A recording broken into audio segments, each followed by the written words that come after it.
တွေးကြည့်လိုက်ကဘာပေါ်မှာဘာမှမရှိတဲ့လူသူအဝေးဆုံးနေရအဲ့ဒီနေရဘာမှရှိတယ်လဲဆိုတာတကယ်စိတ်ဝင်စားစရာမေးခွန်းတစ်ခုနော်အဲ့ဒီနေရဟာမြေကြီးမြေပြင်လူနေမြို့တွေကအဝေးဆုံးတည်နေရလဲဖြစ်နိုင်တယ်လို့သိပ္ပံပညာရှင်တွေကခန့်မှန်းသုံးသပ်ထားပါတယ်အရင်လွန်ခဲ့တဲ့နှစ်30ဝန်းကျင်လောက်က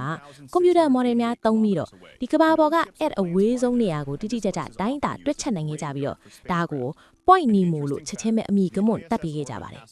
ဟုတ်ပါတယ် point Nemo ပါကဘာပေါ်ကဟိုးအဝေးဆုံးနေရာလေးတစ်ခုပေါ့ကဘာပေါ်မှာအထီးကျန်ဆန်ဆုံးနေရာဆိုလည်းမမှားပါဘူး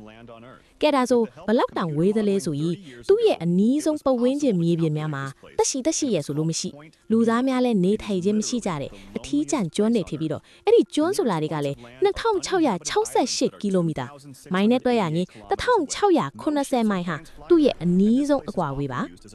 အဲ့ဒီဒေတာမှာတင်ဘောလေများတွာလာမှုမရှိသလောက်နဲပါပြီကားဆိုင်ငယ်တော့ဆိုတာဘာဒီလေးလို့တော့မေးခါတာမှသိစားနေပါတယ်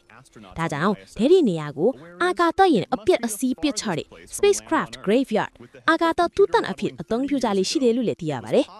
ထူးခြားချက်ကနိုင်ငံတကာအာကာသစခန်း International Space Station ရဲ့လက်ပတ်လမ်းကြောင်းဟာအဲ့ဒီ point Nemo အပေါ်ကဖြတ်ပြီးတန်းတဲ့အချိန်များရှိခဲ့ပြီးအဲ့ဒီအချိန်များမှာပဲ point Nemo အရက်နဲ့အနီးကပ်ဆုံးသက်ရှိထင်ရှားလူသားများဆိုတာအဲ့ဒီအာကာသယာဉ်ပေါ်ကအာကာသယာဉ်မှုများပဲဖြစ်နေကြပါတယ်စူညံပွက်လောရိုက်တန်နားဘူးမခံနိုင်တဲ့သူတွေအေးဆေးနေခြင်းတဲ့သူတွေအတွက်တော့ခုပြောပြတဲ့ point Nemo ဟာ100%ရွေးချယ်ပြီးသွားနေတဲ့နေရာပါလို့ recommend ပေးချင်ပါတယ်မင်္ဂလာညချမ်းပါခိုင်ပါစပစ်လီ2026